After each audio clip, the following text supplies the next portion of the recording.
क्या नाम है आपका? सर मेरा नाम शिवानी है, मैं मलियाबाद क्षेत्र से हूँ सर। बोर्ड तो कह रहा पेपर लीक ही नहीं हुआ, आप लोग आंदोलन में आए हैं। सर हम लोगों के पास बाकायदा सारा प्रूफ है सर। हमारा 17 तारीख को सेकंड मीटिंग में एग्जाम लगा हुआ था, लेकिन आंसर की सर हमारे पास 1 बजे आ गई थी। जस्ट मैंने मतलब एंट्री की थी मैंने एग्जाम देने के लिए, तुरंत सर हमारा फोन सबमिट करवा लिया गया था। हमने नोटिफिकेशन ऑन भी नहीं कर पाए थे। तो सर हम लोग मिडिल क्लास फैमिली से हैं सर, और सर मेरे पापा की अभी जल्द में डेथ हुई थी सर। इतनी मेहनत इतना स्ट्रगल करके पढ़ाई कर रहे हैं, जॉब करने के बावजूद भी रात में सुबह 4 बजे तक हमने सर इतनी मेहनत की है।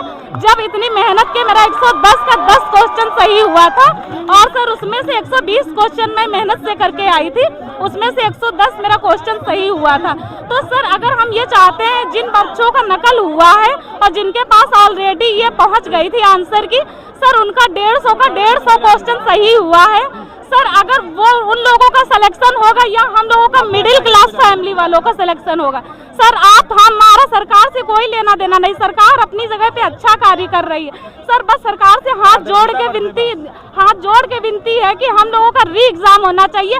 हम लोग दोबारा सर मेहनत कर लेंगे, अपनी ऐसी कई सारी रातें बेकार की है सर, हम लोग फिर से उतनी मेहनत कर लेंगे सर। बस यही अनुरोध है, री एग्जाम होना चाहिए। सोए नहीं, 3-3, 4-4 घंटे हम लोग सोए हैं। लाइब्रेरी में 12-12 घंटे हम लोग पढ़ते रहे हैं। उसके बाद वहाँ पे टाइम वेस्ट किया, अब यहाँ पे टाइम वेस्ट किया, हम लोग का होगा क्या, यही समझ में नहीं आ रहा है। और अगर चलो मान लिया जाए कि री एग्जाम करवा रहे, तो इसका गारंटी लें कि ये री एग्जाम करवाएंगे पूरी व्यवस्था के साथ, फिर से पेपर नहीं लीक होना चाहिए। क्योंकि सर हम लोग बहुत परेशान हो गए, हमारी वजह से हमारे मम्मी पापा परेशान हो गए हैं सर, बहुत ज्यादा, मतलब बता नहीं सकते हैं। बिल्कुल 5-5 साल में वैकेंसी आती है, ओवर एज योजना बना दिए हैं वैकेंसी को, हम लोग क्या करें। हम लोग को कोई उम्मीद नहीं कि अरे चलो ये नहीं हुआ है तो यूपी में कोई एग्जाम थोड़ा अच्छे से करवा दें, जिसमें हम लोग का भला हो जाए। मेहनत कर रहे हैं हम, सोचो मेरा 17 तारीख को फर्स्ट शिफ्ट में पेपर था सर 105 क्वेश्चन हम करके आए थे। इतना खुश थे कि अब की बार मेरा सिलेक्शन पक्का है। उसकी वजह से उसके बाद देखे सेकंड पेपर लीक है, क्या कर सकते हैं सर। अगर हमारा नहीं लीक है, मतलब हम सबूत नहीं है, तो क्या गारंटी है कि मतलब क्या ही कर सकते हैं हम लोग। और साफ तौर से ये कह रहे हैं कि री एग्जाम होना चाहिए, परीक्षा फिर से होनी चाहिए और सभी पालियों की परीक्षा होनी चाहिए। और ये आप देखिए कि ये सारे जो लगातार प्रूफ की बात की जाती है, सबूत की बात की जा रही है, बोर्ड कह रहे कि हमें सबूत दिखाइए, वो ये सारे सबूत हैं। ये अभ्यर्थी जो हैं वो सारे सबूत लेकर बैठे हैं, व्हाट्सएप से लिए हैं, टेलीग्राम से लिए हैं, सारे सबूत लेकर ये दावा कर रहे हैं कि पेपर लीक हुआ है। लेकिन बोर्ड ये मानने को तैयार नहीं कि पेपर लीक हुआ है। बिल्कुल ये बोर्ड हो या सरकार हो, इन अभ्यर्थियों का दर्द समझना पड़ेगा, क्योंकि ये अभ्यर्थी ऐसे हवा में नहीं उड़ रहे हैं, ये सबूत लेकर आ रहे हैं, ये सबूत लेकर दावा कर रहे हैं कि भाई पेपर लीक हुआ है। ये वही सब क्वेश्चन है जो कि 18 तारीख को सेकंड शिफ्ट में 3 बजे आने वाले थे, लेकिन ये 12 घंटे पहले 8 घंटे पहले युवा के सबके टेलीग्राम पे व्हाट्सएप पे नकल माफिया शेयर कर रही है। वही सब क्वेश्चन है जो कि बोर्ड में एग्जाम में 3 बजे आने वाले क्वेश्चन है। एक क्वेश्चन मैच कर रहे हैं, ऑप्शन सहित मैच कर रहे हैं। तो इसका कहीं न कहीं जो भर्ती बोर्ड जिसको भी विज्ञापन जिसको भी सौंपी थी पेपर के लिए, ये वहीं से पेपर आउट हुआ है। तो इसके लिए सरकार पारदर्शिता बरते। हम जब युवा यहाँ पे आए हैं, री एग्जाम की मांग लेके आए हैं, सरकार को एक प्रूफ चाहिए तो एक प्रूफ दे रहे हैं कि देखिए ना, ये वही सब क्वेश्चन है, ऑप्शन तक नहीं चेंज हुए हैं, ऑप्शन तक नहीं चेंज हुआ है। तो सरकार से हमारी यही मांग है, सरकार को इनका दर्द समझना पड़ेगा, इनका दर्द समझना पड़ेगा। कितनी रातें जागी हैं, कितनी मेहनत किया है इन लोगों ने, तब जाकर किसी तरीके से 5-5 साल में एक बार वैकेंसी आती है, और ये लगातार 5-5 साल पढ़ाई करते हैं, उसके बाद एक बार मौका मिलता है, वो भी पेपर लीक हो जाता है। कहाँ से आई आप?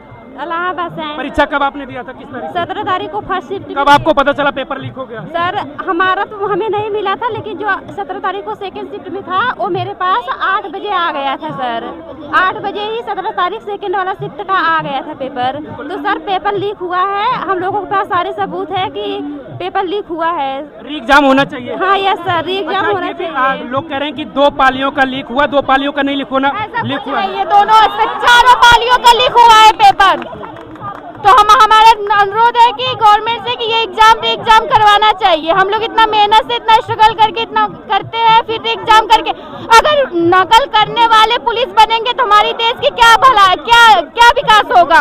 अगर हम जैसे युवा ऐसे बैठे रहेंगे जो नकल करके वो पेपर देंगे, वो कल को पुलिस बनेंगे तो क्या गारंटी है कि वो हमारे देश को सुरक्षित करेंगे, हमारी देश की बहन बेटियां सुरक्षित रहेंगी। जब वो खुद ही गलत तरीके से वर्दी को धारण करेंगे तो क्या ही दूसरों की रक्षा करेंगे हम। बिल्कुल, ये भाई बड़ा सवाल है कि जिनके अंदर कोई शिक्षा है ही नहीं, कोई समझ है ही नहीं, उन्हें वर्दी मिल जाएगी तो फिर वो देश के लिए क्या करेंगे, ये भी बड़ा सवाल है। बिल्कुल करेंगे सर, अगर उनको सर फ्री की वर्दी मिलेगी तो वो वैसा ही देश के साथ करेंगे और वैसे ही देश एक दिन बेच खाएंगे वो लोग, कभी अपनी वो मतलब न्यायता नहीं दिखाएंगे देश में। तो हमारी यही मांग है कि री एग्जाम होना चाहिए।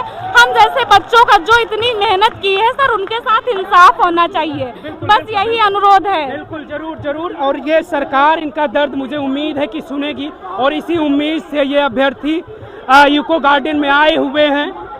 कितनी रातें जागी इन लोगों ने, कितनी कड़ी मेहनत की है इन्होंने, इनके शिक्षकों ने, और इनको उस काबिल बनाया कि बेटा जाओ तुम्हें वर्दी मिल जाएगी, लेकिन वर्दी इन्हें नहीं मिलेगी भैया।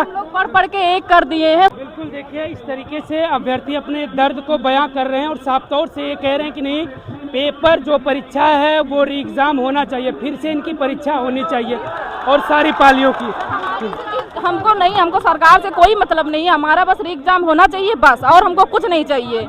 या हम लोग मेहनत कर रहे हैं और जो मेहनत नहीं कर रहे हैं वो यूपी मतलब उसमें क्वालिफाई हो जाएंगे, वो क्या करेंगे आगे जाके, ये सोचे है सरकार। और कितने बच्चों को पास कर देंगे। ऐसे लोग वर्दी की कदर नहीं करेंगे, ना देश की जनता की कदर करेंगे, ना हमारी कदर करेंगे। ऐसे लोगों के पास वर्दी जाना बेकार पड़ेगा। बिल्कुल। कहाँ से आई हैं आप?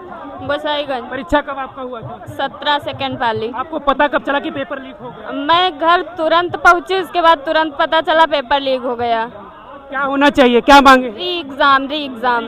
हाँ, सारी पालियों का री एग्जाम। सारी पालियों का री एग्जाम होना चाहिए, क्योंकि अगर री एग्जाम नहीं हुआ, पेपर लीक हुआ, उन लोगों ने तो 150 में 150 किए होंगे, हम लोगों को क्या होगा। मेरा सरकार से यही अनुरोध है कि पेपर दोबारा होना चाहिए। भर्ती बोर्ड सबूत मांग रही है। भर्ती बोर्ड सबूत, कितने सबूत लेंगे? इससे ज्यादा सबूत की जरूरत है किसी को? इससे ज्यादा सबूत कोई नहीं दे पाएगा।